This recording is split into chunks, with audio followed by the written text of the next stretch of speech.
So our next speaker has spent the last 25 years acting as a thought leader and sharing his knowledge with the academic world and community. He also holds several patents in the field of knowledge-based components for business process automation. And he is also the CEO and chairman of Range Frameworks. So please welcome Venkat.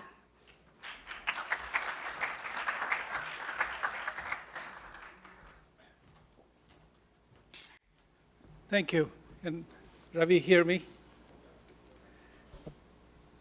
It's good to be back. This center has changed a lot since my days. I used to teach here back in the 80s. And it's always a pleasure to be back. I've been back a few times. But when Ravi called me and said, hey, would you be willing to do this? It's always a thrill to be back. So hopefully the summit has gone well so far. I think Ravi and I were chatting, and this goes back many days and many years, but he said, would you be willing to speak about outsourcing? And ever since I left Northeastern, I became an entrepreneur, and it's been a terrific fun ride all these years. And I've had the good fortune of having had some success over multiple companies. And but one thing that I've done over all these companies, and all these companies I've had a subsidiary in India. We've benefited from being able to very rapidly expand our workforce. And so I have seen the offshoring industry evolve over the years. Our first company, called eCredit, was a fairly big success. We were a company that did enterprise software to automate financing decisions. It was an artificial intelligence-based framework. But the important thing about that experience was that we were probably one of the first ones to go offshore, quote unquote. And we didn't go offshore for the labor arbitrage. And I'll this is just a prologue before I use a few slides and tell you where I think it is headed and where it is today. We didn't go to India, which was an obvious place for me to go since I'm from there originally, but we went there to get a lot more capacity to build product. And we got a lot more capacity. Maybe it has some cost benefit, but one of the things that we had to do was we had to keep up multiple versions of our software.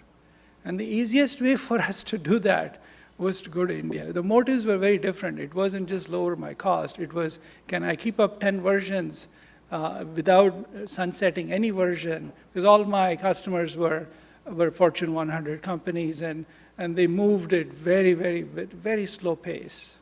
That was my introduction to the offshore world. And since then, we've had 400, 500, 600 people, subsidiaries throughout. But with that, let me just introduce a couple of interesting topics and questions. One is, of course, there's been a lot of change, right? There's been the offshoring phenomenon started with the Y2K problem, or perceived problem. Y2K was generally, and this, for some of you, we were very young at that time, but the Y2K problem was supposed to be sort of this end of the world type phenomenon. Everybody was scared. Nobody knew which systems would work and which wouldn't. Because back in those days, we hard-coded the year digits, and everything was in the 1900s, and nobody knew what would work and what wouldn't. So that started with similar motives. Many companies said, well, how are we going to fix all this? How are we going to look at massive systems, COBOL systems, mainframe systems, and how are we going to deal with this stuff? And they found that's sort of when they found India as a starting point, and perhaps other places, but the Y2K phenomenon is what led to the tremendous growth since then of the offshoring, the IT industry certainly, and now, of course, offshoring many things. But fast forward 15, 20 years, the industry is definitely slowing down.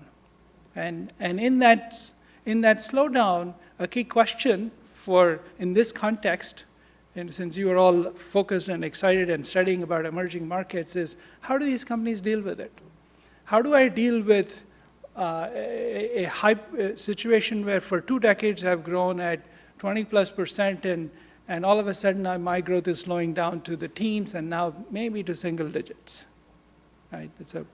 And also, the nature of the work is changing. And, and there are some very interesting trends recently, and I'll talk about them as we go on. And the second question, this is influence of your professors, Professor Ravi Ramamurthy, and he has studied a lot this particular issue well, and I happen to be also, interestingly, without really thinking about it that way, happen to be living one of these right now. And this is a company I founded called English Helper, which is actually a very good validation of this second question, but we'll talk about that at the end.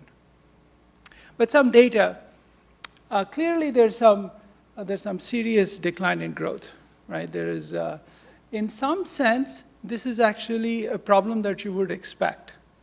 When I started eCredit in 89, quite a while ago, 89, and I left Northeastern in 92, the labor arbitrage was about 5 or 6 or 7 to 1. So you could go across to India, you could get a trained programmer, those days C and C++ programmers, for anywhere from $7,000 to $8,000 to $10,000, $12,000 a year. And the same thing would probably be closer to $80,000, $90,000 a year, a decent, good programmer. Today, that rate of arbitrage is, you can't get that. Today, if you're a small company, and if you are, maybe you get 3 to 1. If you're a large company, because you got to maintain some parity and so forth, you're probably down to 2 to 1 or maybe 1.5 to 1. And there are many jobs in India today that fetch 1 to 1. So the markets have changed. If you want to hire a really strong CEO in India, it's 1 to 1. And so the question, you're not going there anymore for labor arbitrage. But here are the headwinds, right? You see some dire predictions. The Hackett Group thinks that all outsourcing will stop by 2022, I'm sorry. It will start slowing down in 2014. It's already slowed down, but it'll stop in 2022. I don't think it will stop, but we'll wait till the last slide for that. And certainly there is demand slowdown, there is increasing competition, and then there is an unsustainable business model. I think this actually is what's going to be the most transformative, in my view, of the offshoring industry. The demand has again picked up, right? India is again a growth economy this year. We're back to 8%. And I can tell you right now, I'm living it right now, it's hard to hire people. Because every other big company is hiring 30,000 a year, 20,000 a year, and here is Rage trying to hire 50 people a year. It's hard to compete, but we have our own ways of competing and retention and so on. Just have to adapt to those conditions. But the first one it was not that true, even though at an aggregate level it is true for different reasons. The second, there's increasing competition from around the world, no question. Eastern Europe, Philippines has emerged as a strong player for some parts of this business, call centers particularly, and I think now even Latin America. Nearshore is becoming a stronger option, and the other phenomenon that is really impacting this from again, my background's technology. I'm going to focus on sort of come at it from a technology lens, but things like agile methodologies are having a huge impact, believe it or not. Right? We'll talk about that. So here are there's a slow recovery, but this seems to be picking up, so I'm not sure how much of an issue this will be.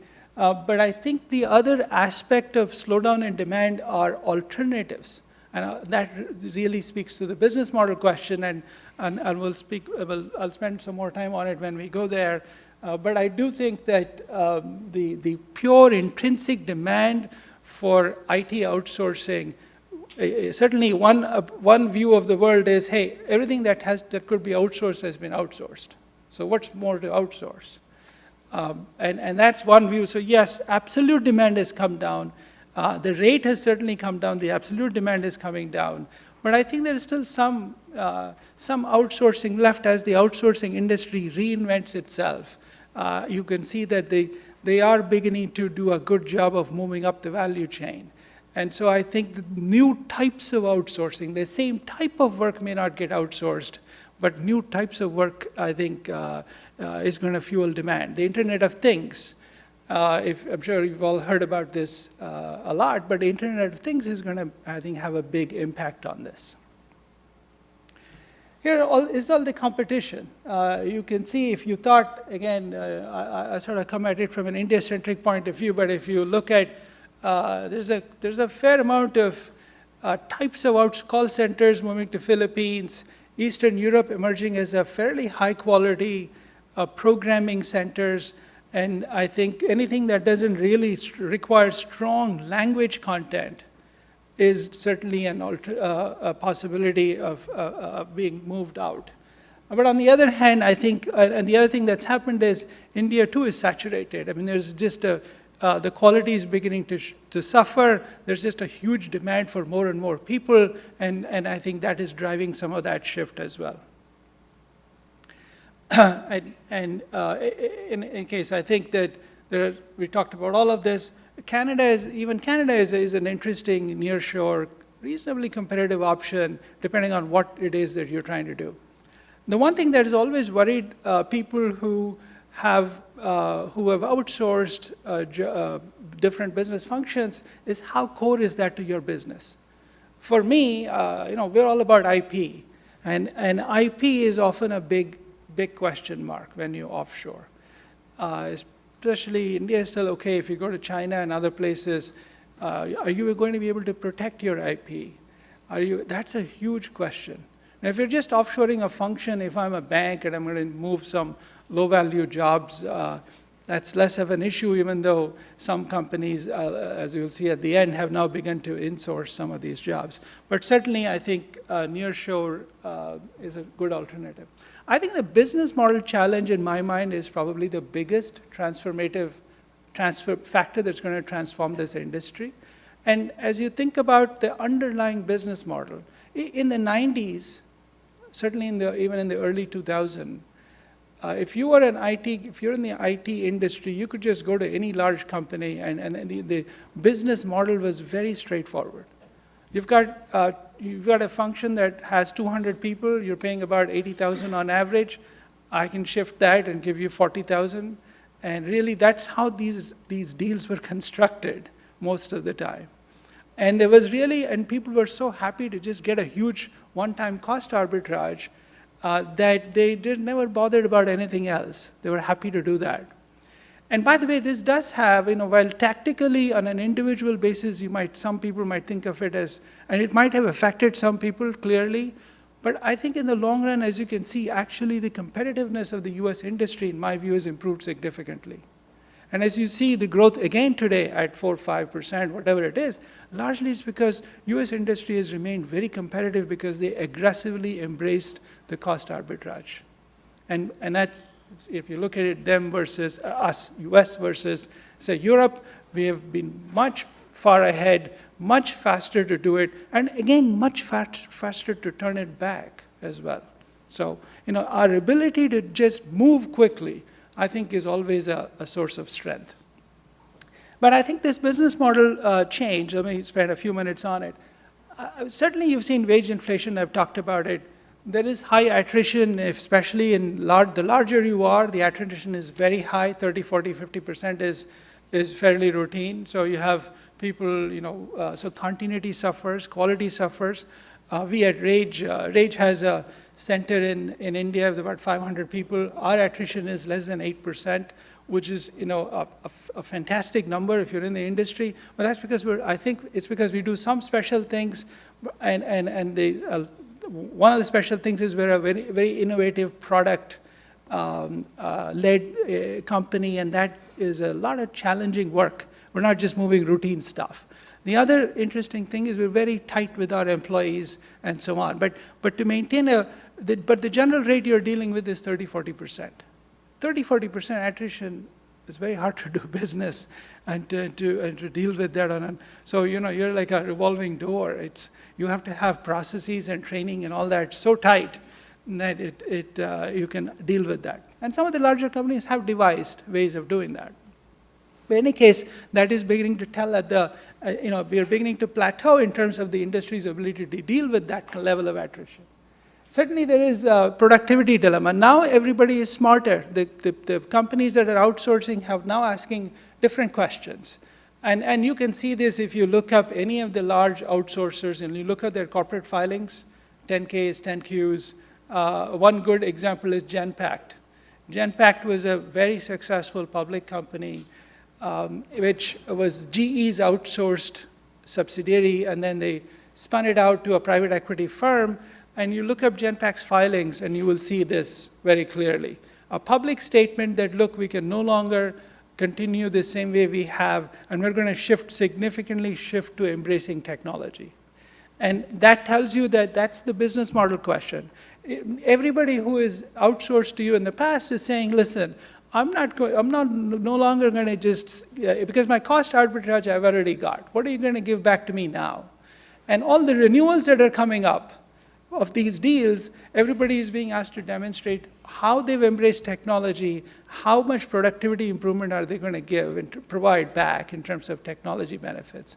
So the deals and the transactions and the business model questions are already changing way to, it's no longer FTE based, it's much more technology driven.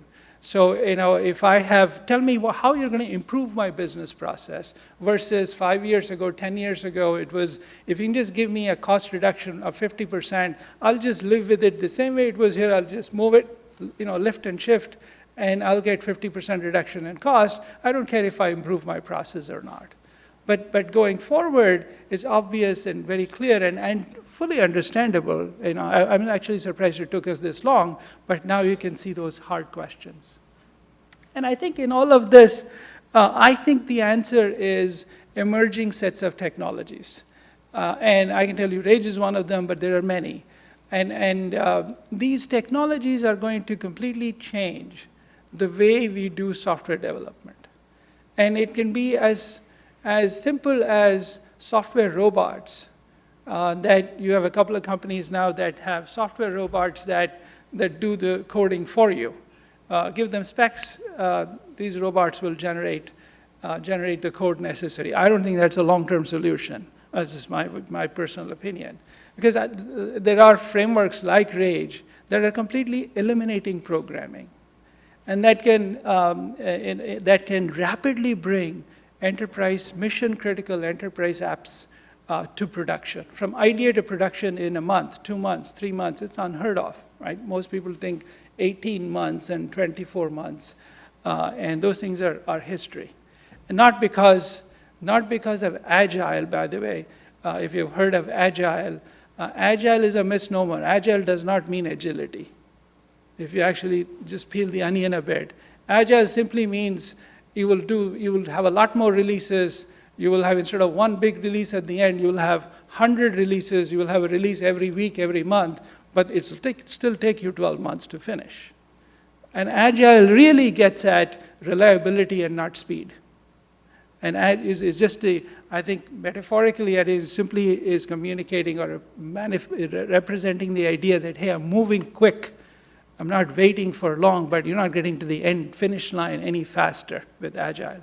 But with frameworks like Rage plus Agile, you can get there very fast. The other important thing to recognize is that there is also a significant new technology development in terms of being able to understand unstructured data. You've heard the term big data. I think that is a lot of things to a lot of people.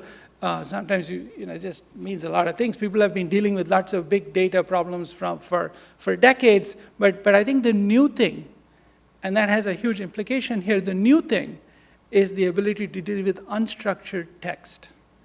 The ability to deal with news, the ability to deal with research, just lots of verbose text, and for technology to reverse engineer and understand the meaning of what you have written, I think is going to change a lot of things, open up a lot of possibilities. It also creates lots of new types of jobs, and therefore may not necessarily be an adverse impact on offshoring. It's just the type of job will change. And now with the type of developments you see even with devices.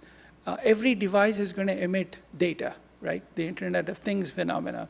And that's going to create so many more new, interesting applications and challenges and needs that I think this is the nature of the job that will change. This is an example of something that we were involved in where this would have normally taken you 2 years to build, and it happens to be Rage, that case study, but we delivered it in 77 days, right? This is a huge global financial institution. But this is the kind of stuff that's going to become more and more common.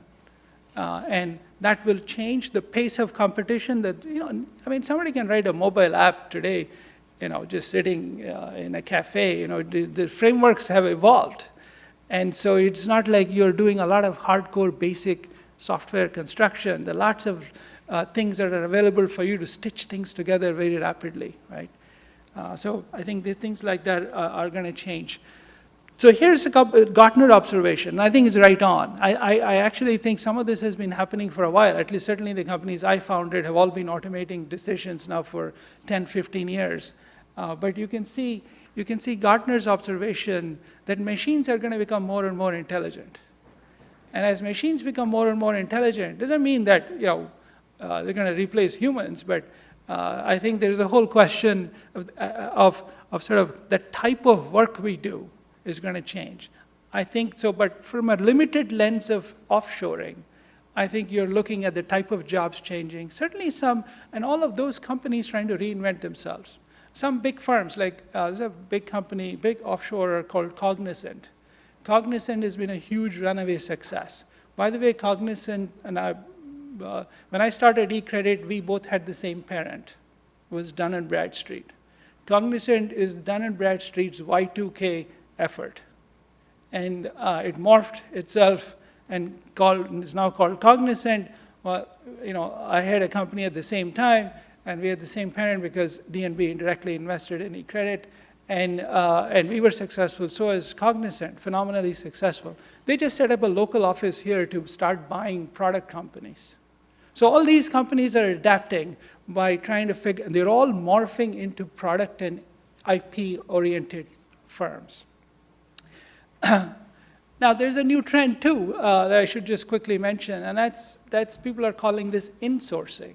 And that's partly driven by some of the things I've been talking about, partly driven by the fact that there's just this whole Internet of Things and the ability to rapidly develop mobile apps, and the shift to interactive, very fast, on-the-go type of business functioning and interactions have led people to think, hey, nearshore is important. Having people in one room just talking to each other and developing apps is important, so let's start insourcing.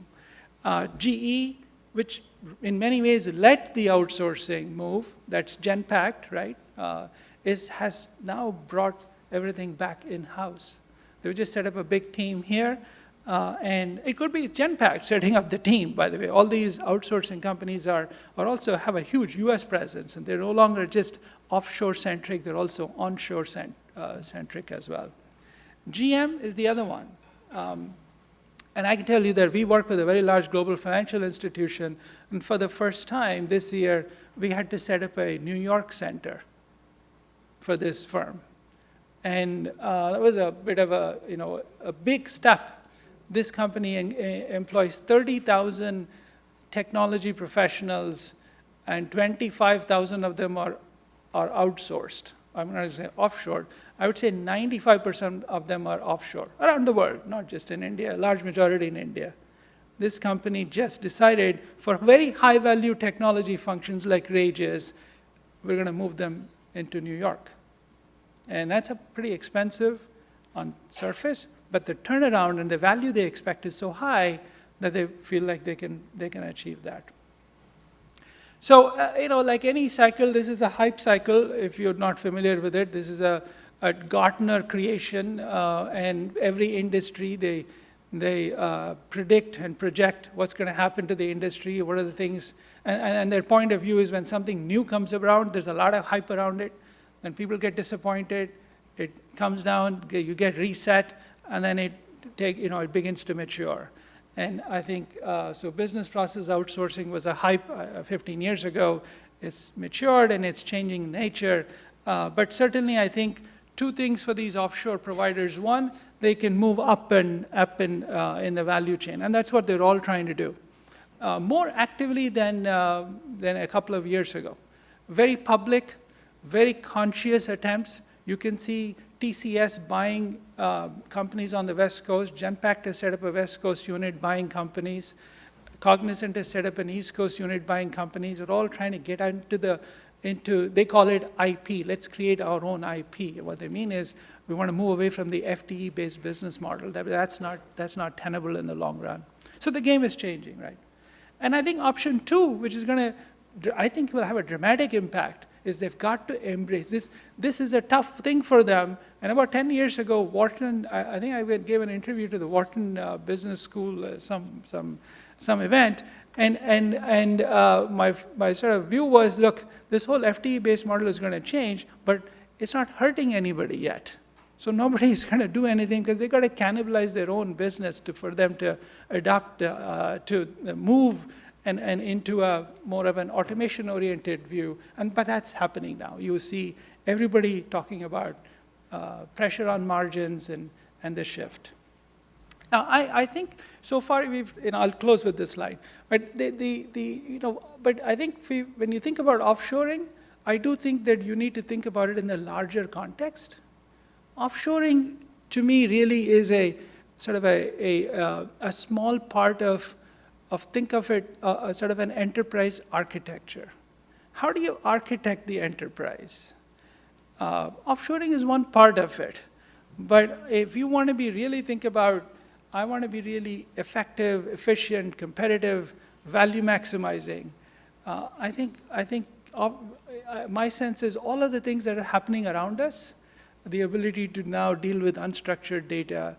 An example of how that matters here, we have a very large client in the largest, well, one of the largest global consulting firms. They have 200,000 employees. And they have practices for every sector, all sectors, right? This is a consulting company. And this company, when you look at the consulting business so far, historically, it's been episodic, right? You have a client, they have a problem, they call you, maybe they have a job today, you have a project today, project ends, you're done. Maybe you don't have another project with the same client for 2 years, right? That's a difficult business model, but these big companies they hide all their, some of the adversity in their downturn in scale, right? But now this company is saying, listen, how do I use some of the newer technologies and create an ability and a link, a continuous, ongoing, symbiotic almost link with my client? Because I now have the ability to interpret using technology, a lot of unstructured stuff. Where does knowledge come from a consulting point of view? All the stuff that you read, all the stuff that's put out, how do I gather all that? A big data problem, but a big data text analytic problem. So I can tell you that this is a Rage application that is up live for the past 4 years with 80,000 users around the world, and this consulting company is now created a different offering to its clients. It's saying, listen, I can tell you what the top issues are, and all the time, 24/7, in the chemicals industry, and so, I'm just sort of making this up, but the actual application is much more granular. I can tell you all the things that are going on a continuous basis, things that you care about, and by the way, if you want to solve some of them, call me, right? And so it's a very interesting shift, but that's going to change things, right? So I think that my sense is but the reason I mentioned that is there is an enterprise architecture that is evolving here.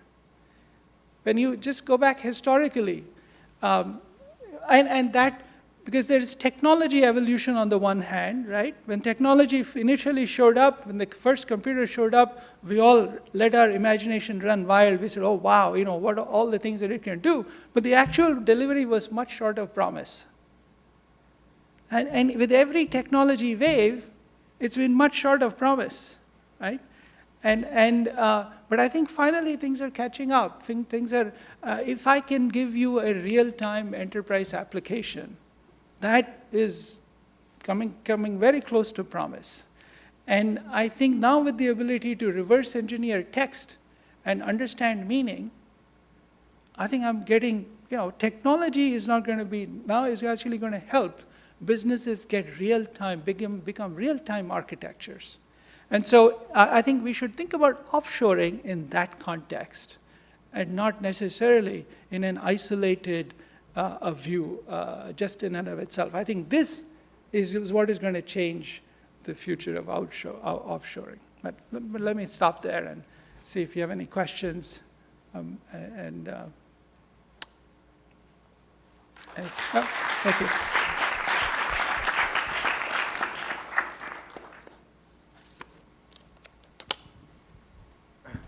That was a great presentation. How do you see the current government in India influencing the offshore development? Sorry, I didn't hear the current what? Current government. So a changing government, does it stabilize, destabilize? How does it influence the development of offshoring? Okay, well, I'll give you my take. Others here may have their own take. I think certainly from what we have seen, all the statements, well, there's one obvious thing with the current government, which is it's got more of a mandate. Right? It's not a fractured government. So right or wrong, I mean, that I think it gives them a lot of, for us to expect that there'll be stability in policy. Right? The second, the widely expected view of this government is that it's pro-business. There are some sort of institutional impediments in India that have emerged over the last 10 years, which are a real negative as a business owner. One is the retrospective tax liability. I don't know how many of you know this, there's a total, just don't, there's some rationale, but you can't make things retrospective, right? I mean, that's sort of a difficult thing to deal with, because I'm done with last year. But don't tell me I have to go back and open my tax assessments 4 years ago and start paying something more because you didn't decide on the policy 4 years ago. So those things I think will go away. That is the hope and the expectation. So I think I think there will definitely be stability. There is a lot of promise, and I expect that as long as they can maintain their mandate in the form of the upcoming elections in other states and so on, and they're able to effectively control and get their statutes in place, then I think that we will see the promises bear action, and I think that it will come down, trickle down, and impact the business regime. So it'll be easier to do business. It will be certainly some of these issues hopefully will go away, right? The important, I think the other important thing that might happen is India as a market, I think, will play a greater role. Again, all of this is caveat, all these policies happen, because one of the interesting things about India, right, is a fairly large market, and it's an underserved market. It is also a country which has an unprecedented challenge. It's going to have several 100 million people enter the workforce in the next few years. Several 100 million. And they have to be educated, they have to be trained, and they have to be found jobs. And it's a huge social challenge. So the focus of the government, I think, is right in we got to focus and create lots and lots of jobs. So I think there's a massive explosive opportunity to think of India as a market, and not necessarily in the context of offshoring. I think my sense is that if all that pans out, I think they will have a negative impact on even your ability to offshore because you won't find anybody. Now, the other important thing to realize in all of this is the demographic trends around the world, right? So I don't know if I answered the question, but I think that just going back to it, I think it will favorably impact opportunity in India. Ability to find skilled labor might get harder. And, but depending on which side of that equation you're in, now you can turn that into the second part of this presentation, which I won't go into now, is India is a great destination for doing R&D. If you want to create products like GE has, or in a very small way we have in English Helper, you can create product and go global. Because the cost factor is still lower, and if you can find some scale power, smaller numbers, large numbers, so that might actually be an interesting option, and many companies are moving up the value chain anyway. So my sense is lower value offshoring will go elsewhere, with or without the current government, but I think the current government is also going to create a lot more jobs. That could be balanced by, on the other hand, by a lot of new people coming into the workforce. So if you can educate them successfully, then some of these other problems won't exist. All of a sudden, I'll have hundreds of millions of people. And the other important thing to overlay on all of this is the demographic trends around the world, right? Now, you should know, you probably know, the average age in Japan will be 70 years in a few years. There just won't be enough workers in Japan to do the work, right? So the countries that are really young, and Europe is the second most aged population in the world. US is relatively young, 6, 7 workers per 10 people in the economy. India, a third of the country is less than 21. And the numbers are big. And population continues to grow at a big base, reasonable clip. So I think this, the coming 10, 20 years are going to be very interesting. So there's a lot of counterbalancing forces, but my sense is India as a destination and as a source is probably going to continue to be significant. Yes?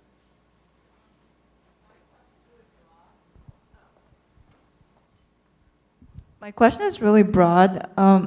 I just wanted to wonder, how do you take into account any cultural differences considerations in your job, in your company? What are some major learnings from that?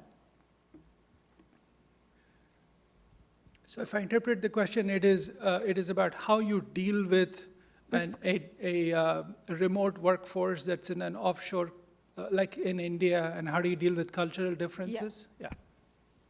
It's actually a pretty significant question. For some of us, we see this, we have a pretty heterogeneous workforce, and the first thing is you have to deal with a different time zone, right? The first thing is you got to adjust your work time, and most of our work time starts at 6 a.m. in the morning, and if you want to overlap with your remote workforce, you have to get used to early morning calls or late night calls, right? Because you have 9 and a half to 10 and a half hours difference.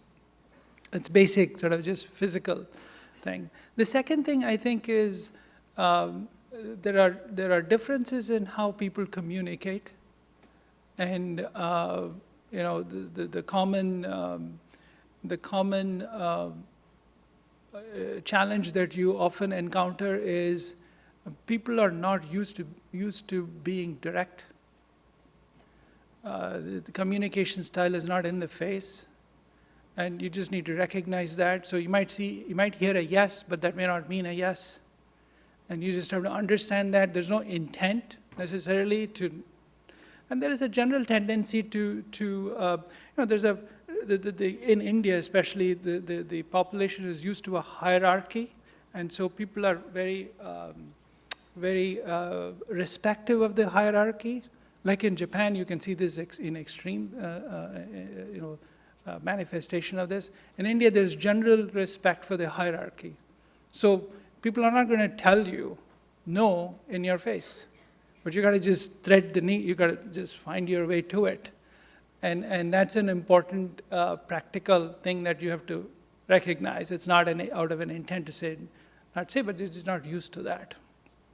I think that's one I can. And other than that, I think it's, India in particular is not that difficult. I don't think there's huge differences. I would say only it's in the style of communication. But you're going to get, my experience is, I'm a little biased, but for my experiences, you get incredibly committed workforce. Often it is the So that it's not, you don't have to be that formal, but you can expect an incredible amount of commitment. People don't think twice about staying late, coming on the weekends. They don't even, we don't even think about it. They just do what is needed. And I think, of course, in the IT workforce is not unionized, so that's a good thing. I don't know how it is to deal with unionized workforces, in this context. But all right, we have time for one more. Hi, so I was wondering if you could expand more on, just looking at that slide, the stage 3 process standardization, and then the transition to then stage 4 intelligent. In particular, I was just trying to wrap my head around, so enterprises become more, like when they become process efficient and intelligent, they unstandardize so they can have a competitive advantage. Can you maybe explain why and touch on that? This is sort of a very good pickup. I think, so here's what I'll spend a few minutes. This is actually from a book that I'm really trying hard to write, and I'm not making a huge progress, a lot of progress with. But here's sort of, my own picture of, think of it as a theory of work. Think of it as an enterprise architecture, right? How do we create these things, and how do we bring these things about? And of course, I'm approaching it very, very much from a technology lens, right? And so I think in stage 1, and many companies, this is when maybe I started, maybe even before that, is stage 1 is where, if you think about a business, let's set the stage this way. Every business, in my view, is simply a collection of business processes. Yeah, I mean, I have many business processes, not functions, but business processes. And you can also think of it as functions, but I think of it as business processes. Each process, if you're a technology, have a background, think of it as a use case. Yeah? End to end, something happens. Yeah?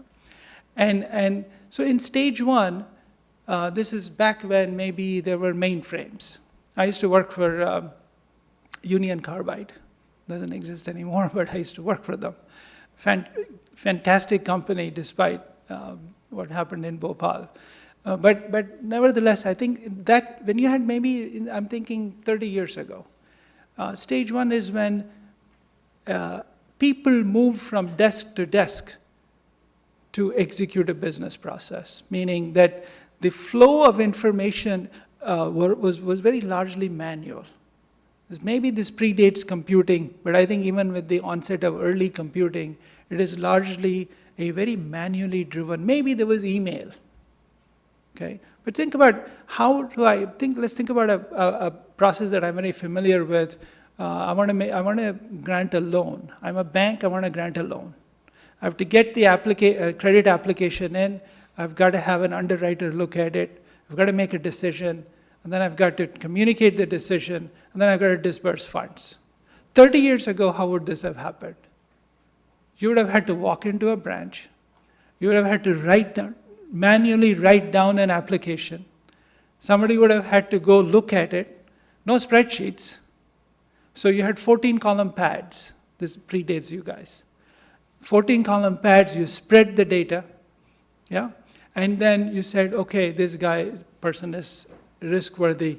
You put a stamp. You had all these things. You had paper files, manila folders, right? And you granted the loan. Maybe you had email. Let's allow email in stage 1. Yeah? No? Okay. So, when businesses started expanding, maybe that is stage 1.5. Emails showed up, but people were still both the glue and the actual people who executed the process, right? Stage 2 is where you had islands of automation.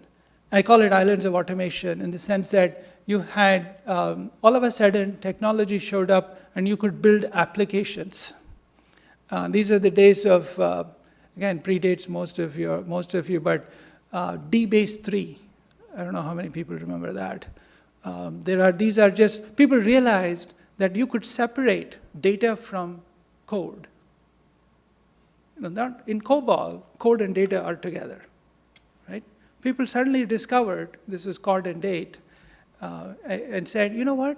Why do we have to mix data with programs? We got to separate the two.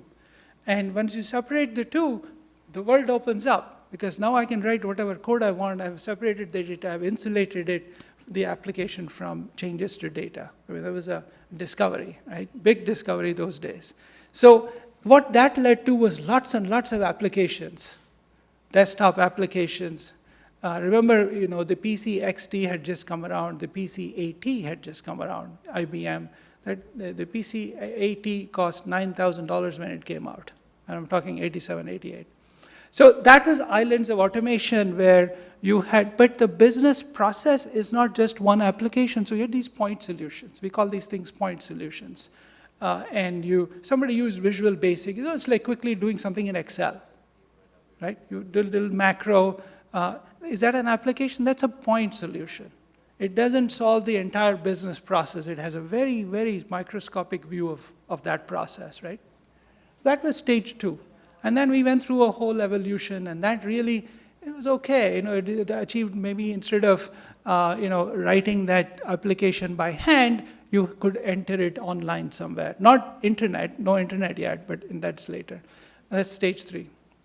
And so we had the mushrooming of all these applications. Everybody wrote stuff, and there were quality problems everywhere. People got fed up. And out came a desire that most companies stopped writing applications. They said, we just can't maintain this. The rate of technology obsolescence is so high. Every day I'm seeing a new language. Every day I'm seeing a new machine, right? This is the fastest rate of innovation. Every day you got a new form factor.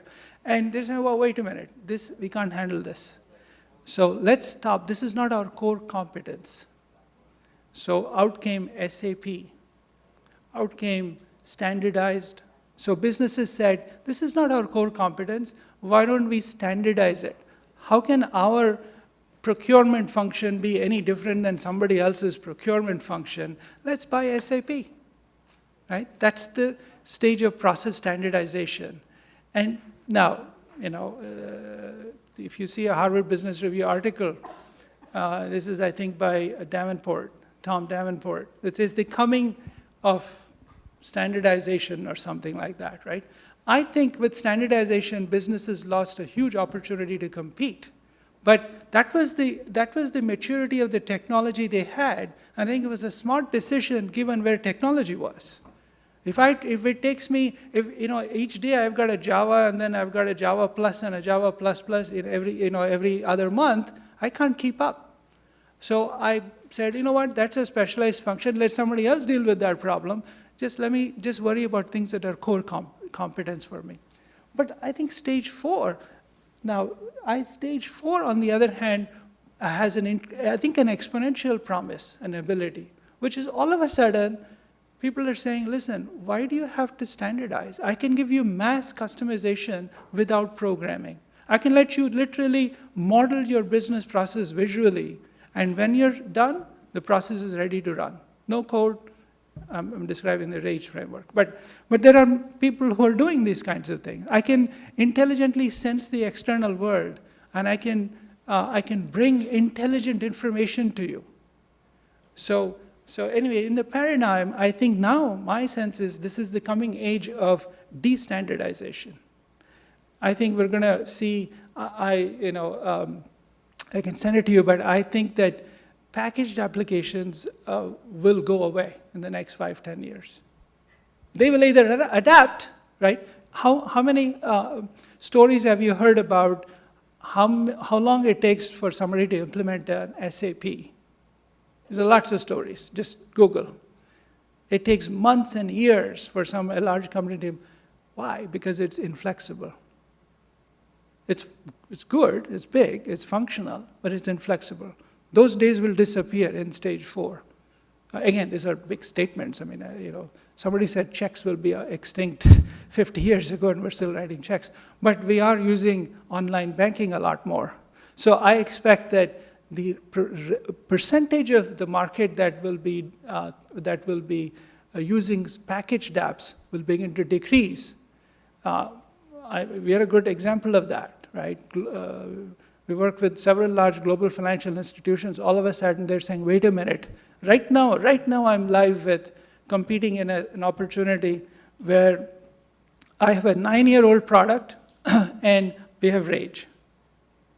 In 2 weeks, I've created the same functionality that the 9-year-old product has. So I was nowhere in the running, but now I'm one of two. We may not get it, by the way, because there's other questions like how long have you been out there and all that. But the point is, I'm on the table, right? So stage 4 in my mind, I called it 3. Enterprise 3.0 is really where I think this is the new age. And this presents a lot of interesting opportunities. The other day, one of my key employees said, you know what, he's a Java programmer, brilliant Java programmer. He said, I'm going to take a 12-month Johns Hopkins course and become a data scientist. And then sort of, he is moving to stage 4 because programming will become extinct. Thank you. Yeah.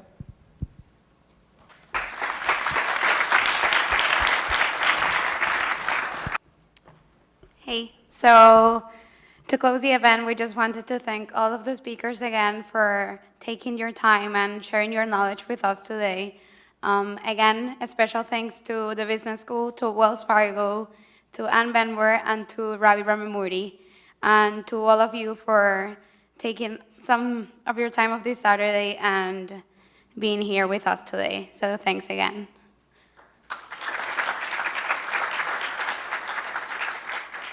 Also, as a quick note, we have taken this opportunity of the Global Summit to actually launch the Emerging Markets Club.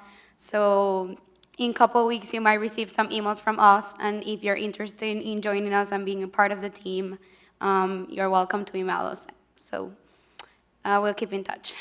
Thank you.